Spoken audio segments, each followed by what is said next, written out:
So Alex Garland is a name you may not have heard of, but you might be intimately familiar with some of his previous work. He wrote the screenplays for Sunshine, Never Let Me Go, 28 Days Later, and that really excellent Dread remake from a few years back. Additionally, he made his directorial debut with Ex Machina, this really interesting sci-fi film about the Turing test, AI, sexism, toxic masculinity, and a ton of other issues that I really don't have time to go into.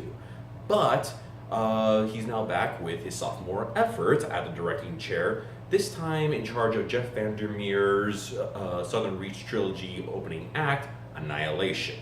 So Annihilation starts with our protagonist, played by Natalie Portman, who's an ex-soldier slash biology teacher whose husband has been missing for well over a year. Said husband, played by Oscar Isaac, appears pretty much out of nowhere in her house and apparently can't remember where the hell he's been, nor even who the hell Natalie Portman is supposed to be. But the pair get roped into a government conspiracy when it's revealed that Oscar Isaac was sent into a area of the Louisiana bayou called the Shimmer, or Area X.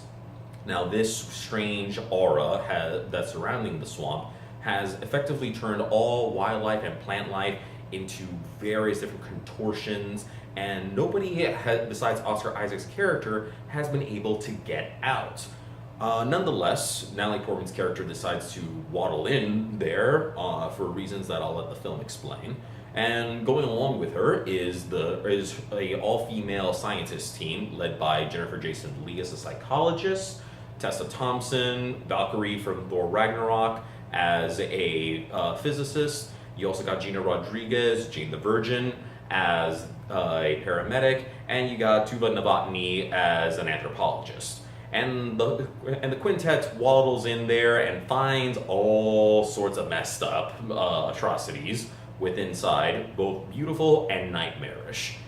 Now, the area that they call the Shimmer is really, really imaginative and gorgeous to behold when it's not scaring the living piss out of you. They came up with some very clever visuals, and what's even more impressive is that they pulled it off on a shoestring budget of $60 million. I say that now, realizing that you all are looking at me crazily, but trust me when I say that that's pretty much pennies and chump change in Hollywood. Consider this. The atrocity and calamity that was known as Transformers: The Last Night cost well over $250 million to make, and that thing looked like a bunch of fax machines and garbage mashing together. Nonetheless, Annihilation does in fact look gorgeous, and it looks like it's dripping with all sorts of atmosphere, both quiet, contemplative, and sometimes very harrowing, especially when the wildlife is concerned. And when they get involved, holy shit. I was in total knots throughout the viewing experience, mostly because it accomplished the Dunkirk gambit of learning to just slowly twist and turn the tension as you're kept in claustrophobic environments when you see present dangers lurking upon our protagonist and you really fear what the hell these things are. Not going to give it away, but suffice it to say that if you have any fears concerning the great outdoors, well, you're going to have a brand new nightmare tonight. Nonetheless, the actresses all pull the stunt off flawlessly. Jennifer Jason Leigh is in top form here. I haven't seen her this good since The Hateful Eight a couple of years back. Tessa Thompson gives a brand new angle compared to her boisterous nature from Thor Ragnarok. Gina Rodriguez is also really solid, and she has to pull off some really hardcore paranoia bits towards the end that felt straight out of The Thing. And additionally, you even have Oscar Isaac on hand, who previously worked with the director in Ex Machina. I don't want to talk too much about Isaac because most of what's covered about him is in spoiler territory, and I want to just leave him alone, but suffice to say, he knocks it out of the park. But for me, the MVP of the piece is definitely Natalie Portman. I've always known that she's an excellent actress. I've been praising her to high heaven well before her turns in Black Swan and Jackie. But here, she really is able to sell you on everything that she's encountering, and she also has to pull double duty with all sorts of complex emotions concerning her mission. She's a very complicated and nuanced character, which I really wasn't expecting in this kind of a science fiction film. And apparently, the producers and financiers wanted to change her character significantly.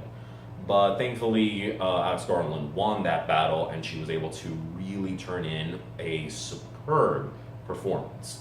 Garland himself is even better here than he was in Ex Machina, though I do wish he would just basically tighten up his scripts a little bit. I understand that he's quite fond of setting up shots and build up and what have you, but honestly, that first act really dragged on, and I really would have appreciated had he just maybe cut a few corners to get you really to the shimmer, which is the main star and the piece de resistance of this film.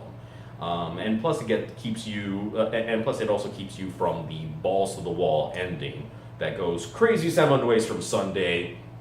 Though I wouldn't say it's on par with the nutso factory that was Mother, partly because it's a little bit more restrained and it has something more akin to 2001: A Space Odyssey, as you wonder what the hell is going on.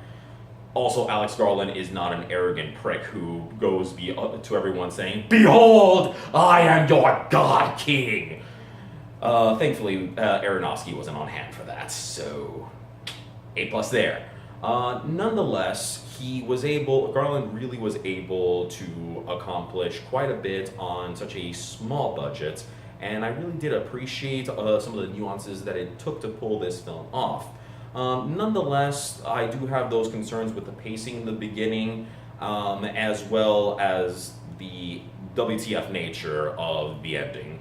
Letting it germinate a little bit, but by no means it's a deal breaker. I think you can probably pull some interesting discussions about the nature of creation, destruction, and how much of our humanity is retained through biological tampering. And I'll let the film mostly present all these issues out for you. So overall, I really would check this out in theaters when you get the chance. So giving this a 3 out of 5 stars. Actually, no, screw it. 3.5 out of 5 stars. Definitely see this when you get the chance, especially after you've seen Black Panther. I'm Christopher Jaramillo, and I'll see you at the lobby.